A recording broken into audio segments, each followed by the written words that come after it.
Nice. On va se retrouver les garçons. Bienvenue à Nice. On est là pour se faire voir. On est fiers des uniformes qu'on porte, donc on est là pour se faire voir. Aucune ambiguïté. Pour l'occasion, Nice est en état de siège. 300 policiers sont mobilisés pour que la confrontation reste purement sportive. Dans le centre-ville, les policiers repèrent une voiture suspecte. À son bord, 3 supporters apparemment ordinaires, mais l'un d'entre eux aurait exhibé un manche de pioche. Merde. Le contrôle va se révéler fructueux. Les policiers saisissent une barre de fer, un bâton, un couteau et un ouvrage sur le phénomène hooligan. Pas bouger. Pas bouger. Vous voulez faire les cons, on va vous faire les cons. Ah oui, c'est sans conteste en relation avec les événements de ce soir. Il y a tout ce qu'il faut pour qui abonde dans ce sens, il n'y a aucun problème. Hein. C'est une violente tribune. Des supporters parisiens, ça? Non, je pense que c'est des Niçois, ça. Et ils cherchent la bagarre? Ah ben, en tout cas, ils sont équipés pour. Hein. Belle celle-là, putain belle. Les 3 jeunes interpellés sont emmenés au commissariat de la ville. Il s'agit en fait de supporters parisiens, des habitués du célèbre COP Boulogne, une tribune qui rassemble des ultras. Ah, ils ont pas compris là. Ils ont pas eu le temps. Hein. Bon, vous me les faites venir, les 3 costauds là. Voilà, vous vous asseyez là. Ils seront libérés le lendemain du match. La justice les jugera plus tard pour port d'armes prohibées de 6e catégorie. Ils viennent du COP Boulogne, donc c'est un COP qui est... Ils ont la panoplie du parfait hooligan et ils viennent du COP Boulogne qui est réputé, dont la réputation n'est plus à faire. Et s'ils croyaient venir à Nice en terrain conquis ou rencontrer un dispositif policier plus faible qu'à Paris, eh ben, ils se sont trompés. Non, jamais devant mon garçon. Tiens, on n'est pas dans les films américains. Main jointe. Main jointe. Comme à la prière. Non, comme à la prière, comme ça. Je les fais souffler, hein, tous les 3 dans les kilomètres. Vous êtes déplacés comme ça? Allez, hop. Allez. Plusieurs heures avant ce match à haut risque, le travail préventif des policiers continue sur la promenade des Anglais cette fois, où une trentaine de supporters du PSG ont été repérés. Levez les bras, vous mettez les mains ici. Allez, exécution. On va noter l'identité de tout le monde. Hein, vous prenez les identités, s'il vous plaît. Mais c'est très calme là. Oh, alors là, on est calme. Là, c'est calme. Là. Oui, parce que Pacam, c'était la gueule dans le sable. Il y a des gens qui peuvent être dangereux, c'est vrai. Pas, peut-être pas plus que ça. En tout cas, il n'y a rien qui nous le fait dire, mais on procède à un contrôle d'identité. Aujourd'hui, c'est tolérance zéro pour... Bah oui, c'est ça. C'est tout à fait ça. Voilà. C'est bon, les gars. La fouille en règle s'avère infructueuse, mais psychologiquement, les forces de l'ordre marquent un point. Elles affichent leur détermination et occupent le terrain partout dans la ville. Il est 18h, la brigade prend la direction du stade, après avoir fait un petit détour par le bar des supporters niçois, où le commandant Darmon compte des informateurs parmi les plus fanatiques. Ici, on est des stars. Hein. Qu'est-ce qu'il y a? Ça va la jeunesse? Bon, les gars, ce soir vous bougez, monsieur Darmon. Je vous annonce, ils sont une cinquantaine à Joseph Garnier à monter à pied, de Parisiens. Ouais. Je vous l'ai dit quoi. Il faut que ça se passe bien. Dans notre tribune, vous savez, ça passe bien. Voilà. Tout ce qu'on veut, c'est que vous gérez là-bas comme d'habitude. Te fais pas de soucis. Ah, nous on aimerait charger un peu. Mais attends. Ils vous font peur, les Parisiens? Jamais. Hein? Jamais. Pas de soucis, s'il faut y aller, on y va. Allez, pied à terre, en position. Allez. Les policiers se placent ensuite à l'entrée du stade, côté supporters parisiens, où ils sont chargés d'une opération de filtrage très méthodique. Les tireurs flashball de la 2 qui font la protection. Allez les gars, vous rentrez s'il vous plaît. Rentrez dans la tribune. Allez. Une fouille individuelle, minutieuse et systématique de chaque spectateur commence. Rien n'est laissé au hasard. Vous rentrez et ensuite vous serez fouillé là-bas à l'entrée. Allez, en avant. On a passé toute l'après-midi avec un ami niçois. Allez, c'est bien, j'ai le choix. On ouvre les sandwichs, les gars. On ouvre les sandwichs.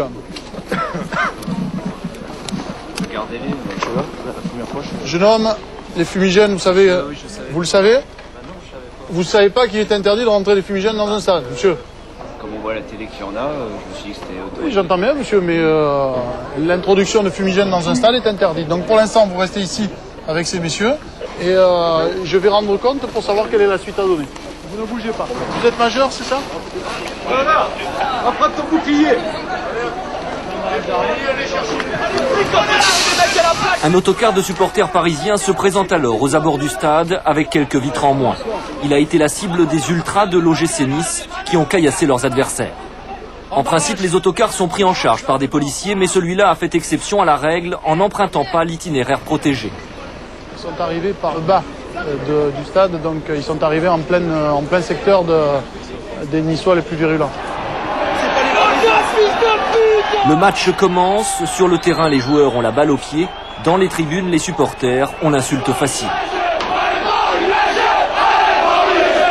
Tu te mets là où il y a les stadiers, dans les marches, tac, tac, tac, tac, tout le long des marches, avec les deux flashballs. Allez, on va isoler le public niçois, là, un petit peu virulent par rapport aux Parisiens, avec une section.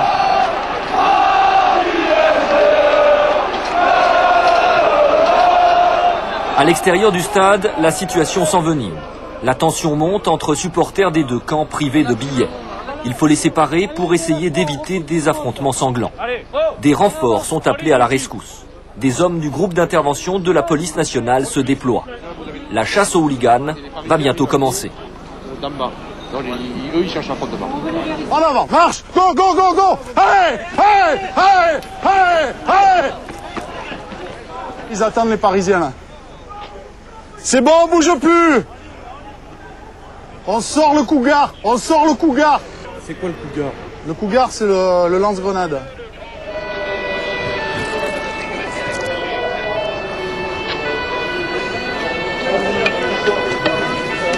Attention, je vais lui faire prendre au tonnerre, il commence à arriver. Ouais.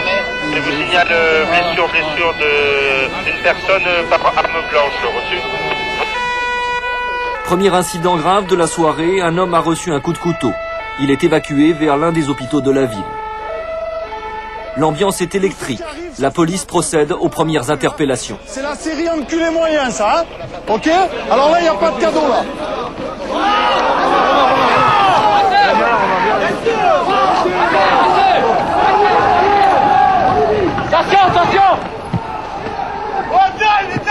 Une grande confusion règne dans les rues adjacentes. À l'intérieur du stade, les fanatiques des deux camps sont passés des insultes aux jets de pierre et de ciel.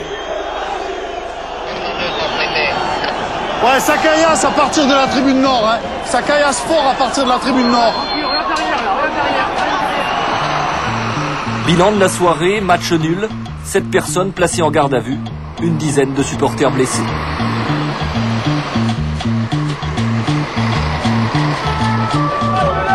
Quelques jours plus tard, des uniformes de la police côtoient une nouvelle fois les panoplies d'un club de supporters, celui des Yankees de l'OM. On en a devant et derrière, hein. Il y a un hélicoptère, aujourd'hui on a fait fort, hein. Des autocars acheminent ces ultras à Paris pour une confrontation désormais rituelle et potentiellement dangereuse entre Marseillais et Parisiens. Là, vous pouvez être sûr que les Parisiens nous attendent, hein. C'est évident, c'est comme ça. C'est comme si vous essayez de vous êtes palestinien et vous essayez d'aller travailler en Israël, hein. Ils vous attendent et c'est comme ça. Hein. Si moi je vais là-bas à Paris ce soir que je m'en prenne un claque, je vais pas me laisser faire. Hein. Je fais 110 kilos, le mec il va savoir venir. Hein. Mais je vais pas là-bas pour ça. Il faut dire qu'il y a 2 ans, au stade Vélodrome de Marseille, la rivalité footballistique avait laissé la place à un déchaînement de haine et de violence. Les événements s'étaient déroulés sous le regard impuissant du commissaire Friconnet, chargé du maintien de l'ordre. Ce soir-là, les plus fanatiques des supporters se sont harcelés mutuellement à coups de pierre et de projectiles de toutes sortes. Nous sont échangés déjà des objets tels que celui-ci. Ce sont des armes artisanales particulièrement dangereuses, des morceaux de plomb sur lesquels les hooligans ont fondu des clous. Attention de manière à ce qu'ils ne se rencontrent pas avec passer notre but. Hein. Et maintenant, même à distance, ils s'envoient des objets divers sur la figure. La situation avait rapidement dégénéré.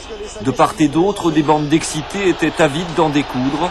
Au cours de cette bataille rangée, le commissaire Friconnet, qui dirigeait les opérations, a été blessé à la tête. Un mauvais souvenir gravé à jamais dans sa mémoire. C'est l'arcade, c'est le front.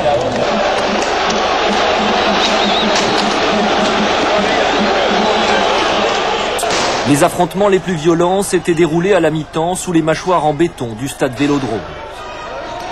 Les supporters marseillais avaient harcelé les forces de l'ordre pendant des minutes qui paraissaient interminables.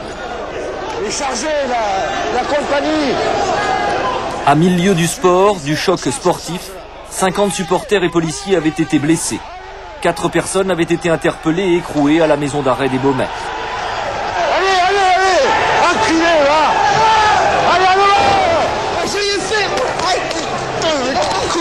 Âgés de 20 à 30 ans, certains ont été condamnés depuis les événements à des peines de prison ferme.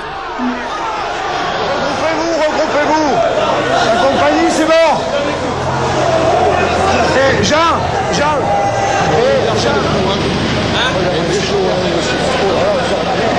Ouais, il a lancé une barrière sur les CRS.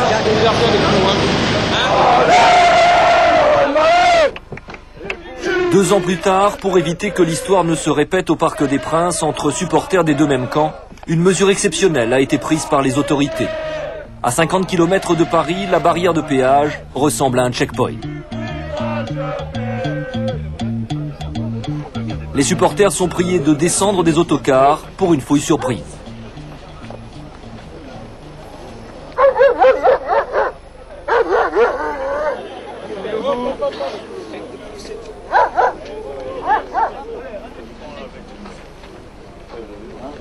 Je fais des Kleenex, d'accord. À l'intérieur des autocars, passés au peigne fin, les policiers découvrent un arsenal composé notamment de barres de fer et d'armes blanches. Pour pas casser tout, on retourne avec la victoire. Messieurs, passez une bonne journée, une bonne soirée, parce que c'est bien d'un côté, mais de l'autre côté, c'est un peu niflang. C'est-à-dire niflang vis-à-vis de béton, que par exemple, on est sorti un par un pour fumer la cigarette, pour aller pisser accompagné des CRS. Je veux dire, bon, c'est une sécurité, mais bon, là, c'est vraiment trop. Et les Marseillais ne sont pas au bout de leur peine. Un peu plus tard, un nouveau comité d'accueil les attend aux abords du Parc des Princes.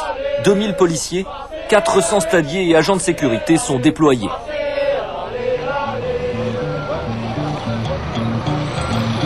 Pendant 1h30, les supporters de l'OM attendent, debout, dans le froid. Ultime épreuve destinée à décourager les plus déterminés à braver les interdits.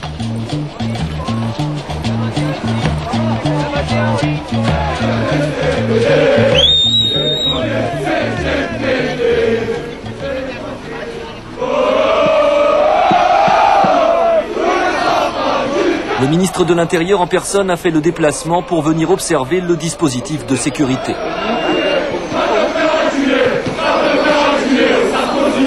Vous vous rendez compte qu'on a trouvé dans un quart de supporters, est-ce que ça vaut d'ailleurs le nom supporter, 30 barres de fer, dont une barre de fer cloutée, qu'on a trouvé 30 couteaux de cuisine et cutters pour aller voir un match de football?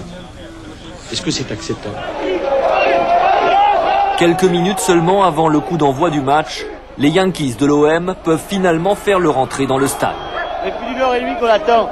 T'as l'impression que c'est presque de la provo qu'ils attendent quoi. Si au moins t'avais quelqu'un de chez eux qui venait, qui te disait bon voilà, ça se passe comme ça pour des raisons X ou Y. Mais là les mecs ils te disent rien. Et évidemment c'est normal que ça fait. Ce soir-là, grâce à des mesures inédites, le spectacle n'a pas dépassé les limites de la pelouse. Les adversaires des deux équipes se sont affrontés loyalement, à 11 contre 11, sur un terrain de football.